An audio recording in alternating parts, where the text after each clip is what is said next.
Good morning. From today onwards, we will start our next unit, that is Unit 3, Z transform. So, this is the class 1 of that unit. So, as already mentioned, Unit 2, that is DSP techniques, is over, and I have given an assignment on that unit. Hope you all have seen. Remember, the last date of submission is 5th October before 11 a.m. So all of you please try to write the assignments. Okay, those who have finished can already submit. Okay, so this is our first class on the next unit. Unit 3 is a transform. As this is the first class, I will be teaching only a few, just an introduction about is a transform and some of its few properties. Okay, see, is a transform of a sequence. Suppose that you have a discrete sequence x of n, then the Z transform of that sequence is given by x of z equal to summation over n equal to minus infinity to plus infinity, then that discrete sequence x of n z raised to minus n. Now the Z transform can also be thought of as an operator. That is, Z transform can also be written like this, but it is not usually, this notation is not usually used. Okay, and this actually transforms a sequence to a function. So this is how, if you have a discrete sequence xn, then the Z transform of xn is given by summation over n from minus infinity to plus infinity x of n z raised to minus n, which is similar to that of this one, right? Okay, this is again equal to x of z. So this is the Z transform of the discrete sequence x of n. So in both cases, Z is a continuous complex variable. Now some properties of Z transform, this you might have already studied in DFT and DTFT.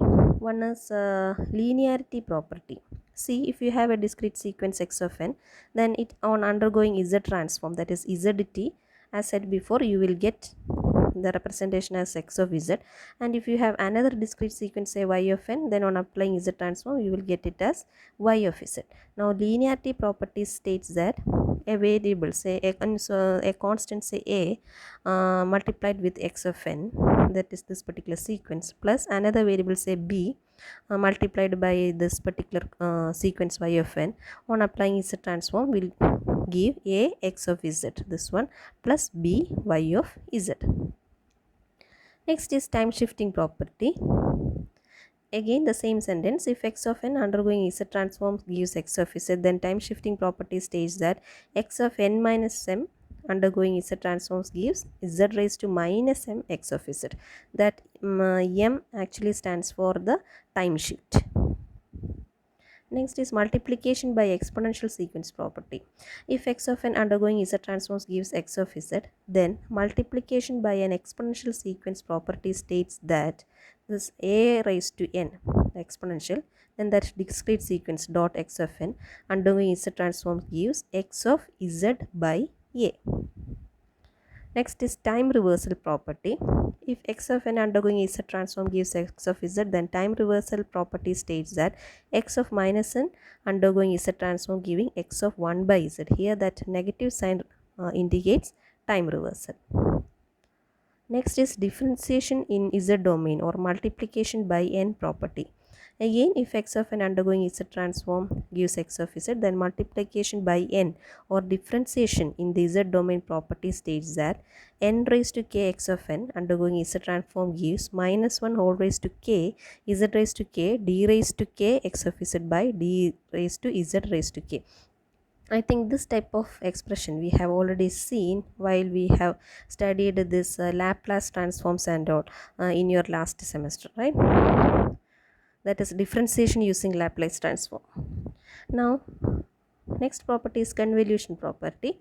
If x of n undergoing Z transforms gives x of z, and another sequence y of n undergoing Z transform gives y of z, then convolution property states that x of n, this is the convolution property symbol asterisk, y of n undergoing Z transforms gives x of z dot y of z.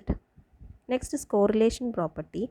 If x of n undergoing Z transform gives x of Z and y of n undergoing Z transform gives y of Z, then correlation property states that x of n, the correlation symbol, y of n undergoing Z transform gives x of Z dot y of Z raised to minus 1. Another concept is the region of convergence or ROC of Z transform. Now what is ROC or region of convergence? It's nothing but the range of variation of Z for which Z transform converges. That is called region of convergence of Z transform. That is Z transform converges. Now some of the properties of ROC related to Z transform are as follows. There are 7 properties. One is ROC of Z transform is indicated with a circle in Z plane. That is the basic concept. ROC is always represented by a circle in the Z plane. Next is ROC does not contain any poles. This poles meaning that in mathematical physics you might have studied how to determine the residue pole and all. So that's the same concept here also. Okay, the meaning of pole is the same as that you have studied. Now suppose that you have a finite duration sequence, say x of n, or suppose that it is a right-sided sequence, then ROC of that finite duration right-sided sequence will be the entire Z plane except at Z equal to 0. This is the condition if the given sequence is a right-sided sequence. Now what happens if the given sequence is a left-sided sequence? Then ROC will be the entire Z plane except at Z equal to minus infinity. Here it is Z equal to 0. This is Z equal to infinity. Now here we are going to talk about finite sequence, that is both right-sided sequence and left-sided sequence. Now we are going to learn about how ROC will look like if you are given an infinite duration sequence. See, infinite duration sequence. Then ROC will be exterior of the circle with radius a, that is modulus of Z greater than a, that is outside the circle. Now if it is xn is an infinite duration sequence, here it is a casual sequence and anti-casual sequence. So this ROC will be in the interior of the circle with radius a, that is modulus of Z less than a. Now we are talking about another finite duration two-sided sequence. Then ROC will be the entire Z plane except at Z equal to 0 and Z equal to infinity, that is both these two combined. So you have various type of sequences, that is finite duration sequences. Finite duration sequences are of 3 types, which are the right-sided sequence, left-sided sequence and two-sided sequence. Then how will the ROC will look like in all these 3 sequences?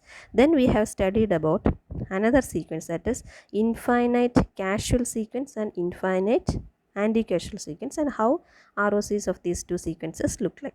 So these are the 7 properties that you have to study, and more details about ROC or region of convergence, that is how it is drawn or how it will look like, etc., we will study in the next class. That is in next class we will give more stress to this region of convergence and the properties of region of convergence. Okay, so for today this is enough. Thank you.